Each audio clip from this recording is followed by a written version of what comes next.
नमस्कार, मैं हूं आपके साथ कविता राणा। इन दिनों ब्रिटेन के नए नवेले प्रधानमंत्री बोरिस जॉनसन का एक वीडियो वायरल हो रखा है। असल में G7 समिट में शामिल होने के लिए बोरिस जॉनसन फ्रांस पहुंचे थे, लेकिन कुछ ऐसी हरकत कर बैठे जिसके चलते अब उनकी चौतरफा निंदा हो रही है, या फिर यूं कहें कि किरकिरी हो रखी है। देखिए, आप भी इस वीडियो को देखिए। वीडियो में आप देख सकते हैं कि जैसे ही बोरिस जॉनसन फ्रांसीसी राष्ट्रपति इमैनुअल मैक्रोन के घर पहुंचे तो सामने जो मेज थी इमैनुअल मैक्रोन के सामने, उस पे अपना जूता रखते हुए दिखाई दिए। जी हाँ, और जैसे उन्हें पता चला उन्होंने झटके से अपना जूता हटा दिया। बस यही बोरिस जॉनसन की यही हरकत कैमरे में कैद हो गई और चारों तरफ उनकी इसी हरकत की अब चौतरफा निंदा हुई है। हालांकि अपनी इस हरकत पर तुरंत बोरिस जॉनसन ने माफी भी मांग ली है, तो वहीं फ्रांसीसी राष्ट्रपति भवन से भी बयान सामने आया है। राष्ट्रपति भवन ने बयान जारी कर कहा है कि जॉनसन ने फ्रांसीसी राष्ट्रपति के सामने रखी मेज पर जूते जरूर रखे थे, लेकिन उन्होंने इस तरह के मैक्रों की बेइज्जती नहीं की है। तो लोगों का कहना है कि जिस तरह से बोरिस जॉनसन इमैनुअल मैक्रोन के सामने पेश आए, उससे कहीं ना कहीं बोरिस जॉनसन ने न सिर्फ फ्रांस की बल्कि वहां के फ्रांसीसी राष्ट्रपति इमैनुअल मैक्रोन की भी बेइज्जती की है। बोरिस जॉनसन की इस हरकत पर लोगों का कहना है कि इसे बोरिस जॉनसन की नासमझी समझे, गुस्ताखी समझे, गलती समझे या फिर शिष्टाचार की कमी। बोरिस जॉनसन की इस हरकत पर आपका क्या कहना है, आपकी क्या राय है, प्लीज हमें कमेंट करके जरूर बताइएगा।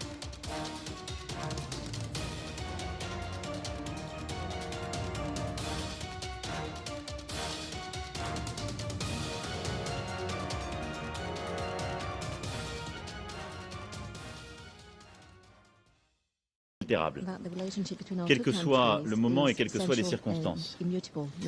C'est notamment le cas en matière de politique étrangère, de défense, et je vois dans votre choix de venir à Paris aussi l'incarnation de la nécessité d'entretenir cette relation privilégiée. Cette relation, elle a une histoire très profonde.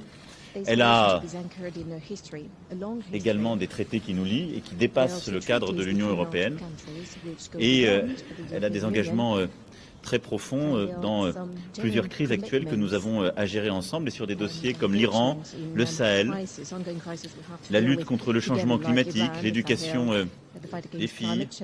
L'implication de nos pays ensemble a toujours été non démentie et est essentielle. Et alors que le G7 débutera dans quelques jours, notre entretien permettra aussi d'assurer une étroite coordination sur ces sujets. Nous évoquerons également, et bien entendu, la question du Brexit. Et là-dessus, vous connaissez ma position, elle est claire, et je sais combien cela occupe vos jours et vos nuits, Monsieur le Premier ministre. D'abord, ma position a toujours été de respecter le choix souverain du peuple britannique, de quitter l'Union européenne. Je le regrette. Si j'avais été un électeur, je n'aurais pas défendu ce choix, mais je crois que la souveraineté des peuples est ce qui fonde les démocraties, et donc je respecte pleinement ce choix et je pense qu'il faut le mettre en œuvre. Ensuite, ma position consiste à protéger et renforcer le projet européen, le marché unique, notre capacité à décider et construire une Union européenne plus forte et plus souveraine. Et c'est pourquoi je suis toujours positionné pour n'affaiblir en rien ce projet dans les négociations et l'organisation que nous avons à prendre. Et enfin, c'est de préserver et d'approfondir la relation bilatérale ancrée dans l'histoire et tournée vers l'avenir. C'est dans cet esprit que l'Union européenne a négocié longuement avec le Royaume-Uni un accord de retrait. Je ne vais pas entrer ici dans le détail de cet accord et il n'appartient à aucun pays de l'Union européenne seul de négocier ou renégocier cet accord. Mais je veux dire que les éléments clés de celui-ci, comme le backstop irlandais, ne sont pas simplement des contraintes techniques ou des arguties juridiques, mais bien des garanties indispensable à la préservation de la stabilité en Irlande, à l'intégrité du marché unique, qui est le socle du projet européen, et sont partie intégrante de cet accord longuement négocié par le Royaume-Uni et l'Union européenne. L'Union européenne a par ailleurs toujours dit sa disponibilité, en fonction des souhaits du Royaume-Uni, à discuter notre relation future, qui est au fond l'essentiel, et celui qui construit notre avenir commun. Nous discuterons dans quelques instants de tout cela avec Monsieur le Premier ministre. Je veux dire simplement, en ami et en allié au Royaume-Uni, que c'est à lui seul de choisir son destin. La manière dont il sortira de l'Union européenne et les fondements de la relation future qu'il veut bâtir avec l'Europe. Nous nous préparons quant à nous activement à tous les scénarios, notamment celui d'une sortie sans accord le 31 octobre, si cela devait être in fine le scénario retenu. Ce n'est pas le choix de l'Union européenne, mais c'est notre responsabilité commune à l'égard de nos citoyens, de nos territoires, de nos entreprises, de nous y tenir prêts. Et c'est ce que nous avons d'ores et déjà préparé. Mais je sais en tout cas que l'avenir du Royaume-Uni, autour de notre histoire, de nos valeurs, ne peut se trouver qu'en Europe, que notre géographie est têtue à cet égard. Et je sais, je dis avec confiance que l'avenir nous le confirmera, par-delà les secousses, les vicissitudes qui peuvent être celles de l'actualité. Voilà, mesdames, messieurs, les quelques mots que je souhaitais dire, en redisant tout le plaisir que j'ai d'accueillir aujourd'hui M. Boris Johnson et M. le Premier ministre. Plaisir que nous avons de vous avoir à l'Élysée aujourd'hui. Merci. Well, thank you very much, Monsieur le Président. Emmanuel, thank you, and it's great to be here in Paris, and I thank you for the wonderful welcome. Listen, in view of what you've just said, and in view of your remarks overnight about Brexit, I want to come straight to that particular point. I want to make it absolutely clear to you, Emmanuel, to the French people, that of course I want a deal. And I think we can get a deal, and a good deal. I was powerfully encouraged by our conversations last night in Berlin with our mutual friends, and I know that with energy and with creativity and application we can find a way forward for all our businesses and our citizens. But as you yourself have just pointed out, Emmanuel, it is vital for trust in politics that if you have a referendum, then you should act on the instructions of the voters. And that is why we must come out of the EU on October the 31st, deal or no deal.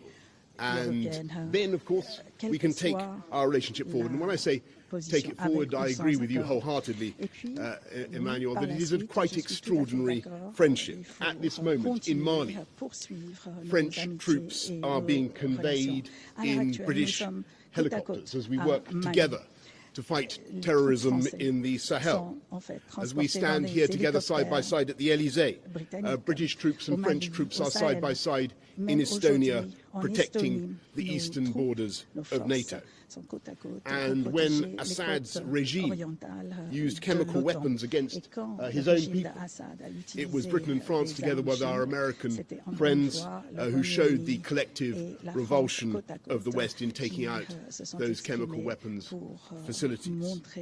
Together, we built the world's first supersonic passenger aircraft. We built a tunnel under the Channel. And today, we're actually collaborating on genomics that hold out the hope of curing the world's most intractable diseases. At your G7 in Biarritz that you're chairing, which I'm sure will be a great success, Monsieur le Président, the UK and France will work hand in glove, coude à coude, to tackle climate change, to tackle the tragic loss of species and biodiversity, and as you rightly say, to ensure that every girl in the world gets 12 years of quality education. And I think whatever happens with Brexit, it is our joint ambition, UK and France, that we should deepen and intensify our economic interpenetration. And just as French buses, I'm proud to say, ply the streets of London, thanks to the unique openness of the UK economy. It is also a stunning fact that your beautiful TGVs run on steel railways made in Scunthorpe by British Steel. Not a lot of people know that. In fact, the British ambassador didn't know that. So I just told them.